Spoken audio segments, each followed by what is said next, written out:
Ba-da-bum, bum, bum, bum, bum, bum, bum, bum, bum, bum. Bum, ba, bum, bum, bum, bum, bum, bum, bum, bum, bum, bum. Hey, everybody, come on in here. Yeah, I'm a little bit late. I overslept. So I'm a little bit underprepared, but you're not even going to tell the difference. Because once your day starts off with the peak experience of the simultaneous sip, you can barely notice that anything's wrong with the world. And it doesn't take much to participate. All you need to join me in the simultaneous sip is a cup or a mug or a glass, a stein, a chalice, a tankard, a thermos, a flask, a canteen, a vessel of any kind. Fill it with your favorite liquid. I like coffee. Please join me now for the unparalleled pleasure, the dopamine hit of the day, the simultaneous sip. Here it is.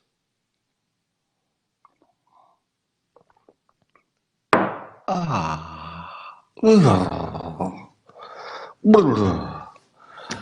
Goodness. Well, we got a few things to talk about. So first of all, let's talk about all the news that the Democrat candidates for president are making. And here's all the news they're making today. Okay, that's all the news from the Democrat candidates. Apparently, they're all boring.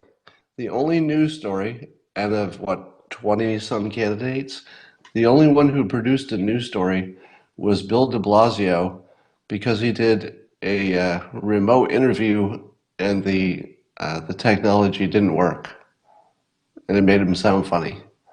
That's it. That's the only story that 20 Democrats could generate. Now, let's look on the other side. Has President Trump done anything lately that made any news?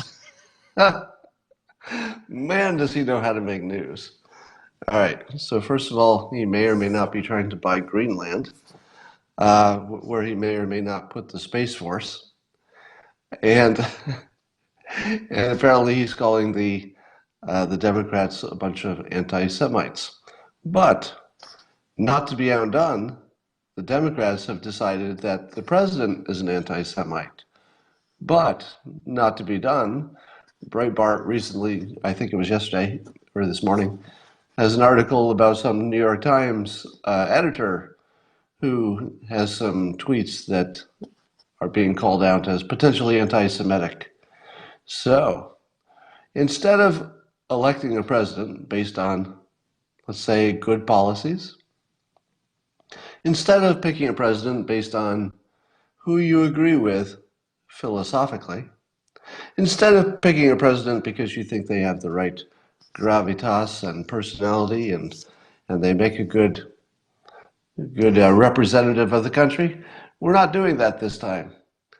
This time, the only thing that matters is who can slime the other side as being more anti-Semitic. Apparently, it just came down to that. That's it.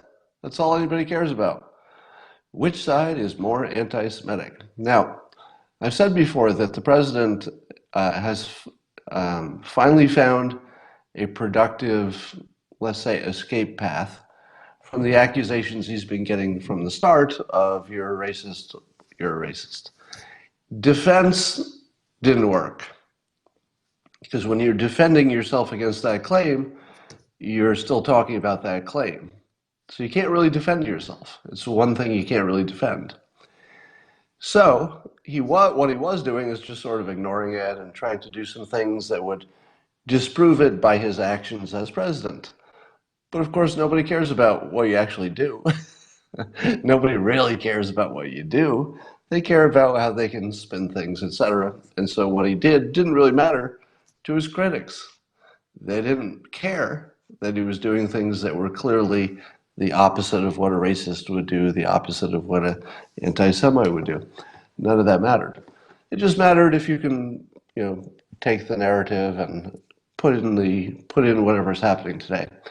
So as the New York Times described in their recorded meeting, they said they were going to create a framework and then slot in all the stories to make it look like it's all a big story of President Trump being a big old racist and his supporters too, of course.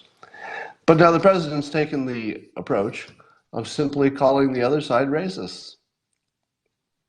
And he has as much evidence for his claim as they have of their claim, meaning that it's all BS. In other words, for the most part, the Democrats in general are not racist. For the most part, Republicans in general are not racist, although both groups have bad people in them. And the president, of course, is slimed with every accusation, and none of it really rings true, unless you're on the TDS side, in which case everything looks true to you. So the president's gone on offense, and it's really just come down to who could make the other side look more anti-Semitic. That's it. We don't even care who's running on the Democrat side anymore. It doesn't seem relevant. So Bernie's come up with some kind of a plan. I should say that there is one Democrat that got a little attention. So Bernie has a plan. It's a $17 trillion Green New Deal. I think I'll look at the details of Bernie's plan now, because it's $17 trillion, and he's number 2 in the polls on the Democrat side. So if he's got a $17 trillion plan, that's pretty important, right? I better read about all the details. Okay, I'm bored. I don't think I want to read any more details of it. Are any of you going to read any of the details of Bernie's $17 trillion plan? I think part of the problem with Bernie is that I don't know if anyone thinks he's going to get nominated, even though he's number 2 in the polls, and the only person ahead of him probably isn't going to make it to the finish line. So what is it about Bernie that apparently nobody on either side speaks of him like he could be the nominee? Nobody on either side thinks so, and he's like this close to grabbing the nomination, and nobody takes him seriously. Is it possible that Bernie will, sort of sneak in because we're literally ignoring him? Possibly. Do you know, there's a funny story about Seinfeld. A true story. I believe it's true. If you watch the first few episodes of Seinfeld, they're pretty terrible. They're terrible. And the first season, in fact, you could tell there was something there. You could see there was an X factor that could have been developed. But overall, the first season was pretty weak, but it got re-upped because nobody was paying attention. Literally, it was just under the radar, and for whatever reason, people weren't really looking at it too closely, and they got a few episodes, and then they got better at what they were doing. And before anybody really noticed that they weren't doing well, they learned how to do well really well. So simply being under the radar really helped Seinfeld, find its voice and become the great show that it was. Bernie might be doing something like that accidentally. He might be developing a stronger campaign than we think because we're not really watching. There's no heat there. People are saying it's going to be Elizabeth Warren. That's the popular thing to say now. And I get why people say it, but honestly, I can't see any of the top 3 Democrats actually being the nominee. In my imagination of the future, I just can't imagine it. Now, that doesn't mean it won't happen, but why is it that I can't imagine it? Whereas I can imagine Harris making it through the pack. Now, that doesn't mean she will, but I can imagine it. Just can't imagine the other 3. What's that mean? Does it mean anything? Maybe not. All right, so the biggest controversy, the outrage, if you will, let's call it the outrage of the day. And I'd like to reintroduce my new segment called Outrage Theater. Each day I will pick something that's a phony outrage, and I will have Dale come in to enact the phony outrage. Dale, did you hear that the President of the United States looked at the heavens and referred to himself as the chosen one. I know, some people say he's just joking around because that's what he does, but I'm not so sure he doesn't think he's actually chosen by God. What do you think, Dale? Are you outraged? It's an outrage. Thank you, Dale. It's outrageous. It's outrageous. And what about the president suggesting that if you're Jewish and you don't, if you're Jewish and you vote Democrat, that you could be disloyal? What about that? Dale, come here.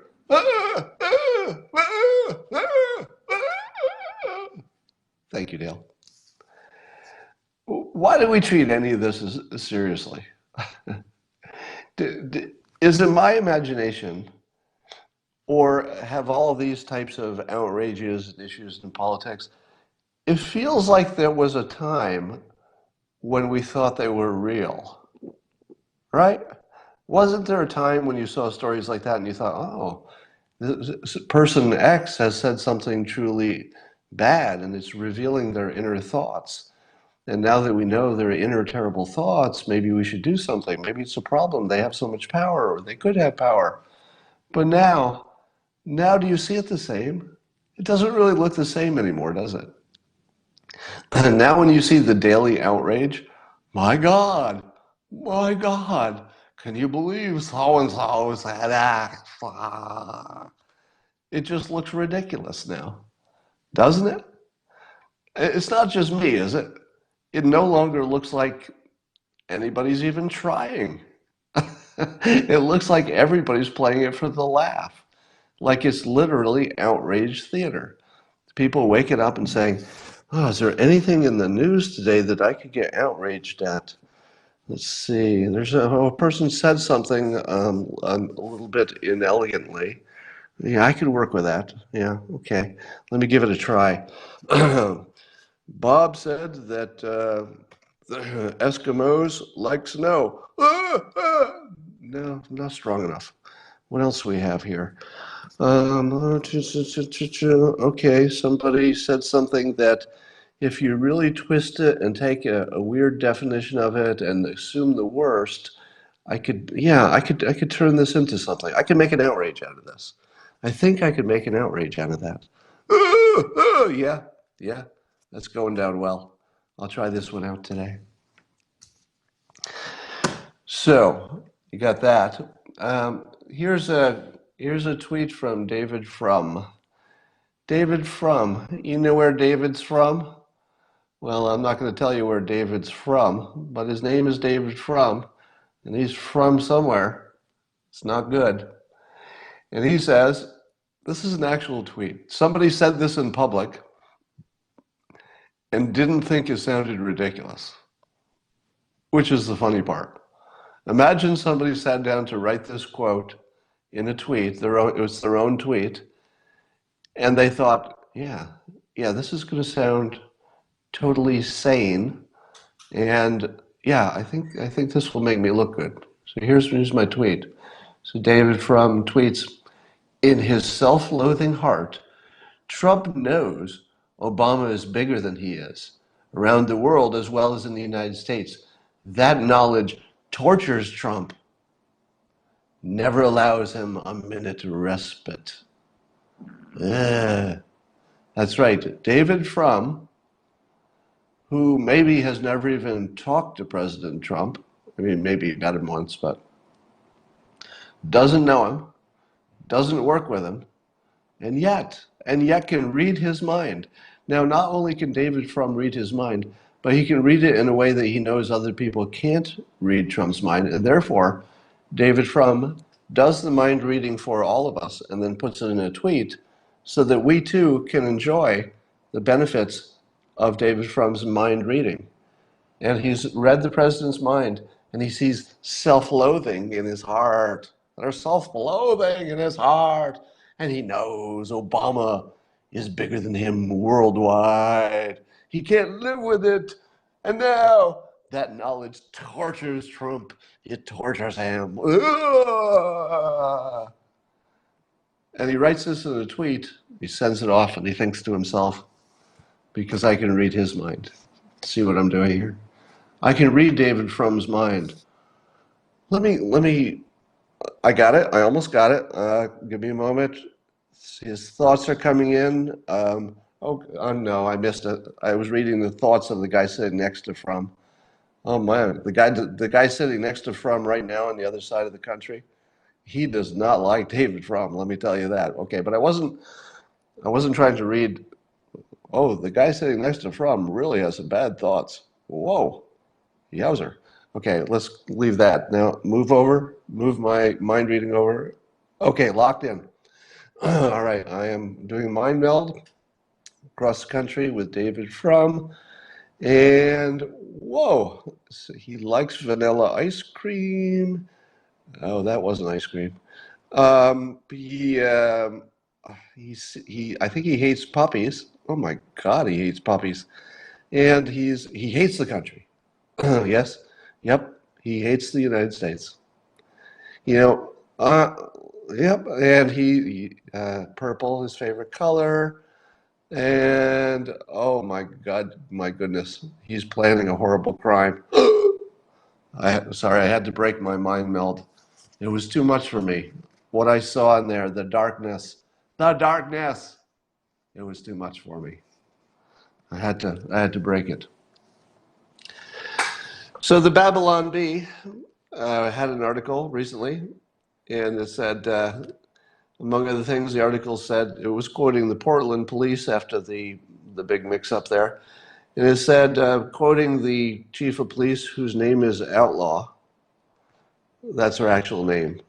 The head of police in Portland, her last name is Outlaw.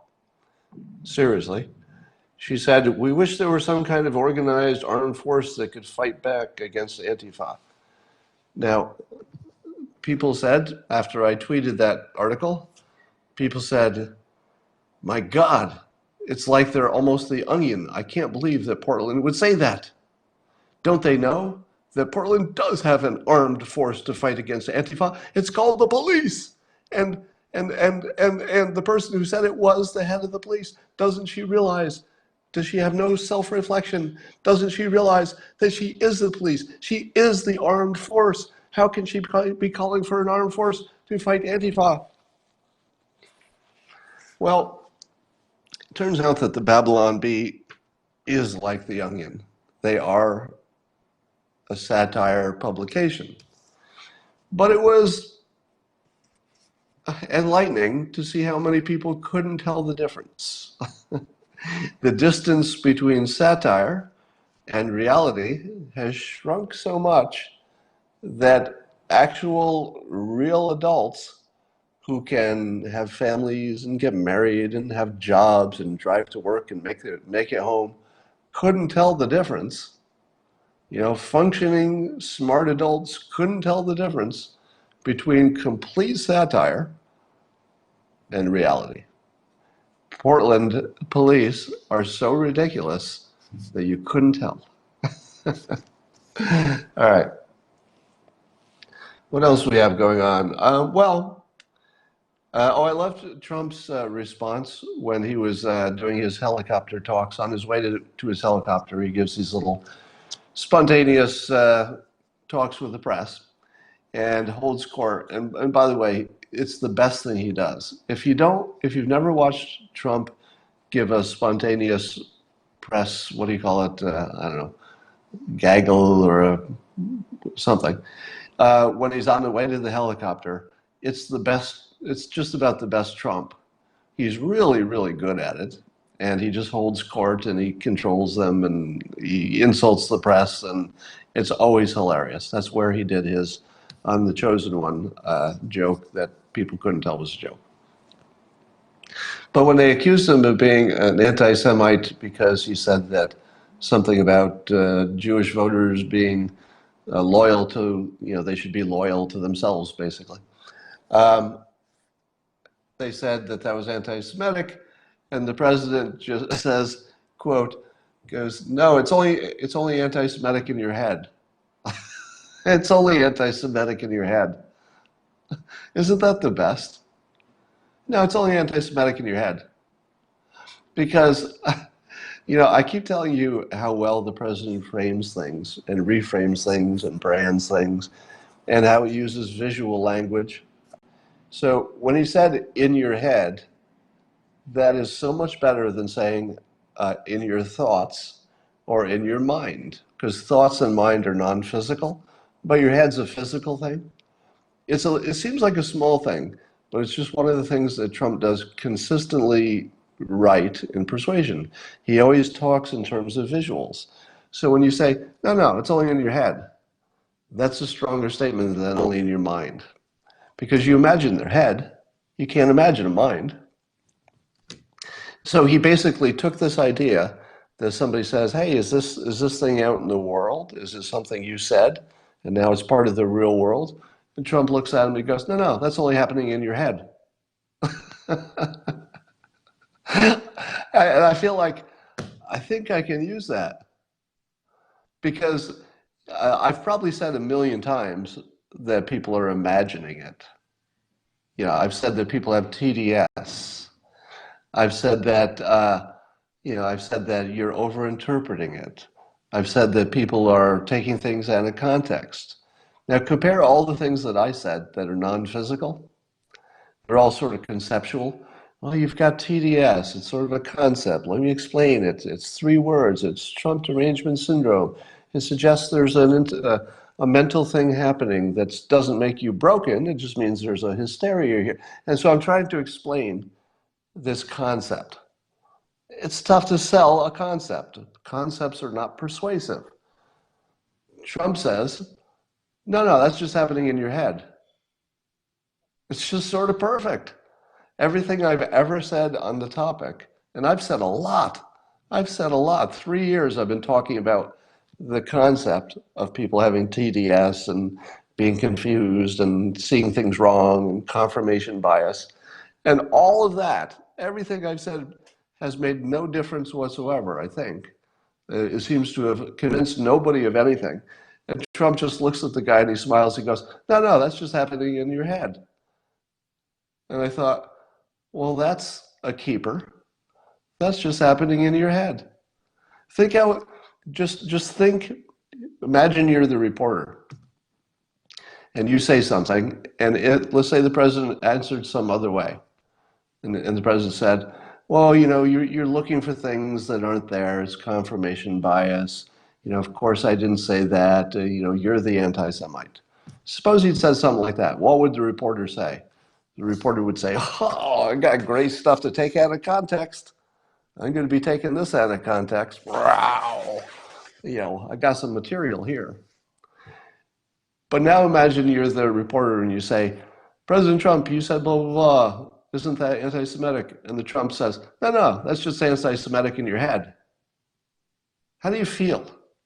Just put yourself as, and the President of the United States looks at you and says, no, no, that's just happening inside your head. It's really powerful. It's so simple and it's so perfect. No, no, it's only happening in your head. It just completely treats it like it's not a thing. I've never seen a brushback pitch that effective. I mean, imagine you're the president of the United States, you're on camera, the entire world is watching, and a reporter from a major publication calls you an anti-Semite because of something you recently said that was ambiguous. How many people could have brushed that back so jauntily? He just looks at him and goes, no, no, that's just happening in your head. I love that. All right. And so how does CNN headline it? So they put a headline on the story that says Trump adds Jews to his hit parade of hatred. His hit parade of hatred. So now we have this absurd situation where every day the president is accusing the Democrats of being anti-Semitic, and the Democrats are accusing the president of being anti-Semitic. It's a little bit ridiculous. If you can take any of this seriously, you're missing the show. It's no longer about what anybody's saying. It's just not about that anymore. It's not really about policies. It's not about that anymore. It's about the show, and the show is really good. Here's something interesting and scary. Apparently, there are things called supervolcanoes. Have you ever heard of that? A supervolcano? Because when you say volcano, it's already plenty scary. But apparently, there are, I don't know, half a dozen or so-called supervolcanoes potentially under the Earth. They're distributed around the Earth in various volcano places. And apparently, if any one of these volcanoes does their thing, it's going to be a serious problem for the Earth, as in 10% of us die. Right. 10% of the Earth will die. And the rest of us aren't going to be too happy about it at all. And apparently, these supervolcanoes are not just possibly going to erupt, they're guaranteed. So we have under the earth half a dozen different volcanoes that are pretty much guaranteed eventually to erupt. Now it could be 100,000 years from now. I mean, because we're talking about big timelines, but it's going to erupt, and whenever it does, maybe 1 billion people will die. That's a big deal. And yeah, they talk about it being overdue. I don't know exactly if they can tell that. But here's my thing. Apparently, there are things we could do to reduce the risk. I don't know what that is. Maybe you drill a hole and let some of it out or something. I don't know what the details are. But um, a lot of the people who say we should put $17 trillion into a Green New Deal, for example, people who say we should immediately reorient our entire economy for climate change, always treat it as though it's the problem. It's the one thing we know about that could, devastate or literally decimate. Hey, I've never used that word correctly. I would like to take a moment to pat myself on the back for using the word decimate accurately. Decimate, for those of you who are nerds, means that you lose 10% of your army, basically. So dec, as in DEC, as in 10. People use decimate to mean completely destroyed, but it means 10%. So that volcano could take 10% of the population of the Earth, so it could decimate the Earth. I've never used that word correctly. First time. And so I say, when people are looking at climate change, they say, let's put all of our resources there because this thing could be the end of humanity. But I say, wait a minute. We don't have one risk that could take out humanity. We probably have half a dozen if we really thought about it. You've got your meteors, your asteroids that might be heading toward the Earth. We could put trillions of dollars into detectors and even maybe nuclear rockets that could fly out there and catch them early enough that a small change could knock them off course, something like that. We got the supervolcanoes. We have the risk of pandemics. We have the risk of, I don't know, nuclear war. Seems like we've got a lot of risks out there. So we should figure out how to distribute our resources across these major risks that could kill us all. Kill us all. All right. It looks to me like there's not much else going on. Is there anything else you want to talk about? I'm going to initiate the secondary simultaneous sip. If you are prepared, you will have the pleasure of two simultaneous sips in the same day. Are you kidding me? How great is this? Get ready. Go. Oh, how many of you saw Bill Pulte giving away a Tesla today? Did you see that? He did it, I believe it was live before I came on Periscope. So make sure that you're checking out what Bill Pulte is doing. His Twitter is at Pulte, Pulte. And he has really turned philanthropy into a whole new thing. I mean, not only is he pioneering this using social media in the way that he's doing it for good, but there's something there's something really important about what he's doing that I think is way bigger than the fact he's giving money to people who need it. Have you ever looked for meaning in your life and couldn't find it? It's probably applied to many of you. Do you ever wake up and think, oh man, what's the point, and why am I here, and what's my meaning, and what am I adding to the world, and all that stuff? Part of it is because we don't live in these small tribes where everybody's helping each other. Because helping people that are part of your tribe, people you know, people who are close to you, people who you can see the reaction once you've helped them, is really good for people. It's part of what we need. We're biologically and evolutionarily designed to help out. And when we help other people, we get a feeling of meaning. But our current world, everything, all responsibilities are sort of distributed out, and we let the government take care of people who need it. And then we don't get any of those tribal feelings. Do you get any kind of a good feeling when you pay your taxes? Because I pay my taxes and it goes into the government, and most of it gets wasted and some of it ends up helping people, but I don't see their faces. It just goes into this big concept called the government, and then I hope something good comes out of it. But what Bill Pulte is doing is he's showing you the faces and the stories of the people and allowing you to connect directly to them, be part of giving them something that completely solves at least one problem they have. You know, one person gets a new set of teeth, somebody gets a way to get to work, that sort of thing. And then you get to see the reaction, which is the important part. That's the thing he's adding to this process that gives you meaning. So if you've given to one of Bill's fundraisers, you know, various GoFundMe's for different people in need, you get to see that person receiving the gift and learning about it for the first time. And then you feel, hey, I was part of that. I gave, you know, $5 or whatever it was, and now, whoa, look at this person finding out that their biggest problem just got solved.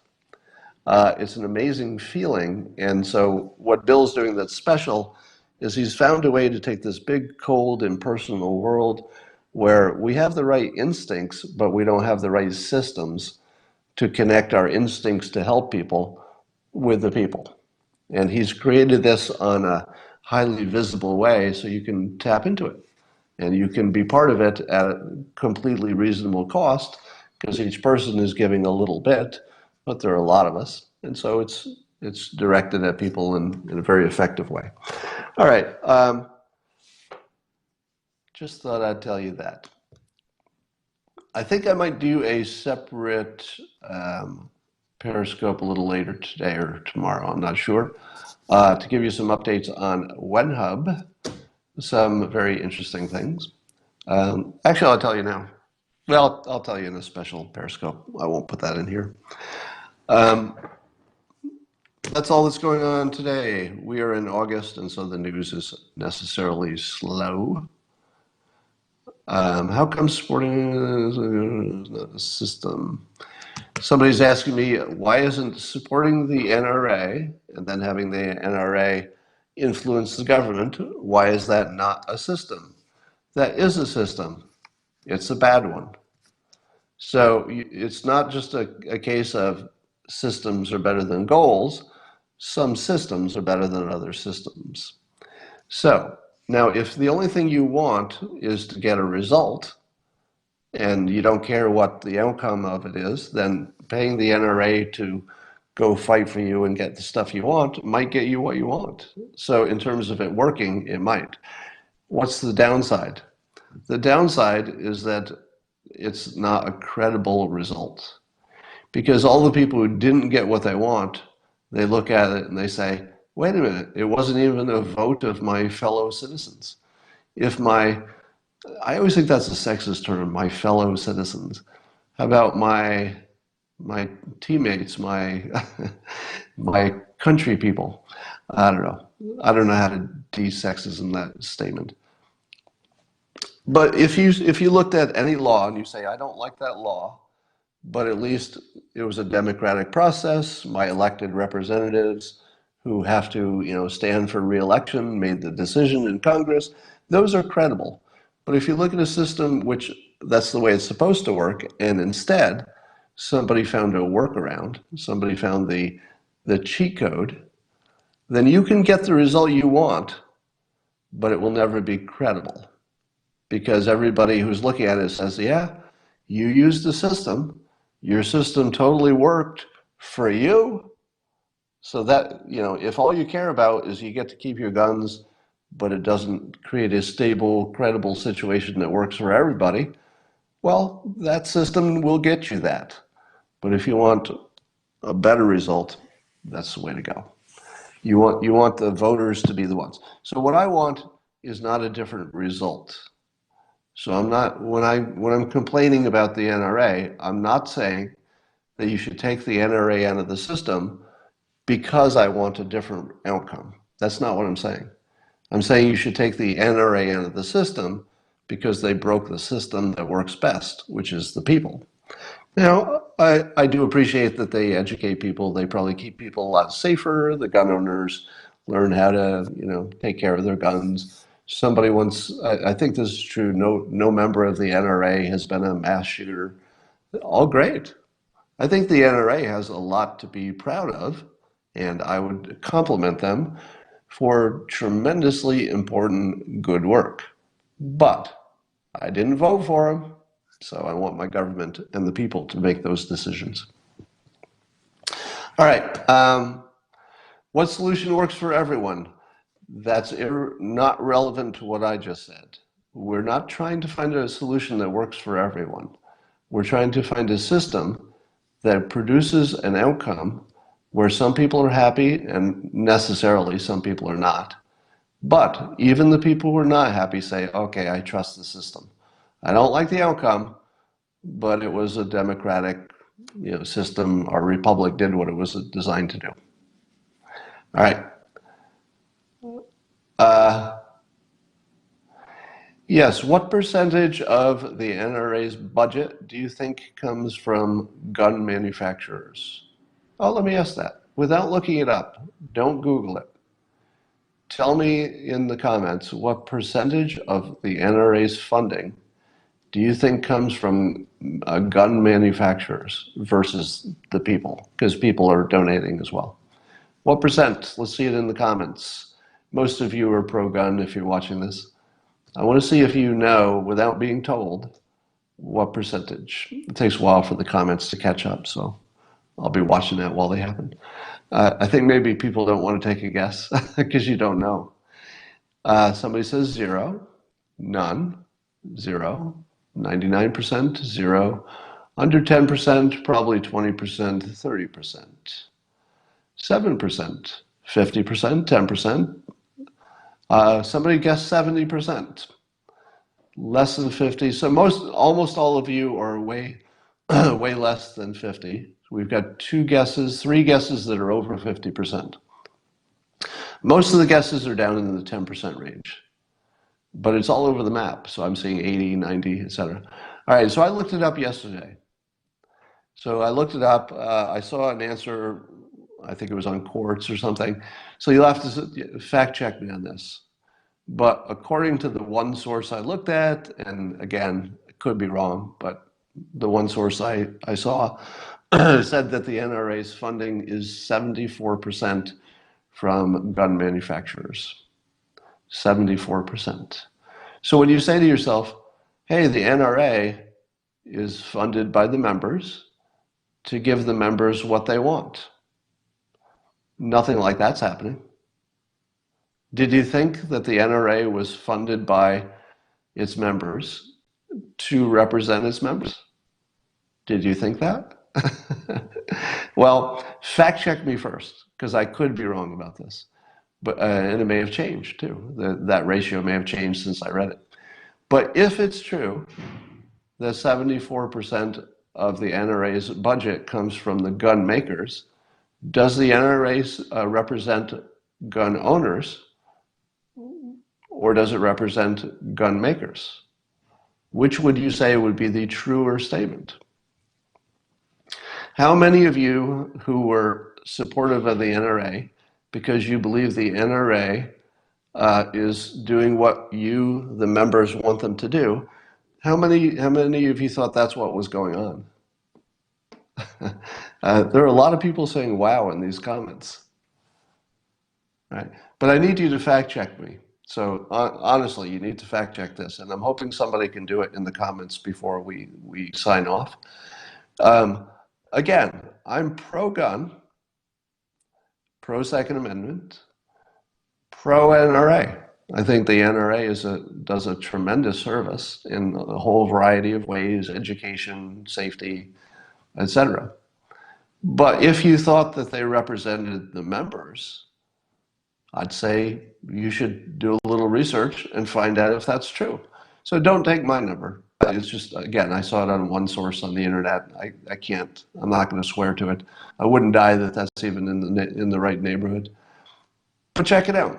If it turns out that the NRA's money comes mostly from donations from its members, I think it would be fair to say it's an organization that is designed and it's a system for supporting the consumers. And if most of their funding comes from gun makers, what do you think their priorities are? I mean, we live in the real world, right? If it's true, and again, you got to check this, don't take my word for it. If it's true that they get most of their money from gun makers, then that's who they work for. That's how the world works. The person who gives you most of your money is your boss, effectively, if you want to keep doing what you're doing. Yeah, so I'm saying it was one source and it's not credible so far. I don't see anybody, by now some of you have Googled it while you're on this Periscope, and I don't see anybody debunking it yet. And it might not be true. So, yeah, I think I blew some minds here. I hope the statistic is correct, because if I said something this shocking and my basic assumption was wrong, I guess I'm apologizing to do tomorrow, because you don't want to piss off the biggest gun-owning group in the world. Oh, somebody's saying that 80% of the contributions might come from individuals, but because they give less than companies do, it could look like yeah, you could say 80% of there is some way that you could imagine that there's a large number of people involved. All right. I don't see anybody debunking that yet, but I don't see anybody confirming it. Somebody says, who pays the gun makers? Well, I'm not sure that's the best question, because once that money is in the hands of the gun makers, they're not going to spend it for your benefit. You know, once people have money, it doesn't matter where it came from. There are people who spend it for their own benefit. Somebody says they'll send a link. It doesn't look true. I feel like we need to find out before I end this Periscope, because if I got that wrong, that would be terrible. Funding. Let's see. So I'm going to, so the money powering the NRA. I'll just look at the first link. So they've got $350 million in 2013. Are you kidding me? In 2013, the NRA had $350 million donated? What? I had no idea it was that much. Wow, it's a lot of money. I'm just looking now. If I'm not looking at the screen right now, so if somebody's already solved this, let me know. All right, would Wikipedia have the answer about funding? Funding. Sorry, I know this is boring, but I shouldn't have brought up that topic without knowing more about it. All right, it's too hard to find. Too hard to find. It looks like some of you are getting, IRS says 47% membership dues, 24% individual contributions. All right, yeah, Is it Quora? So a Quora, I think, is the one that I saw that had the 74%. So let's stick a pin in that, as they say in boring business meetings. Let's stick a pin in it, and we'll research that for next time. Okay. So here's the basic thing: whichever way the funding goes, whoever is giving the most money is probably who's influencing the organization. But let's see if we can determine that. It may be something we can't determine. And I'll talk to you tomorrow when we have the answer. Bye for now.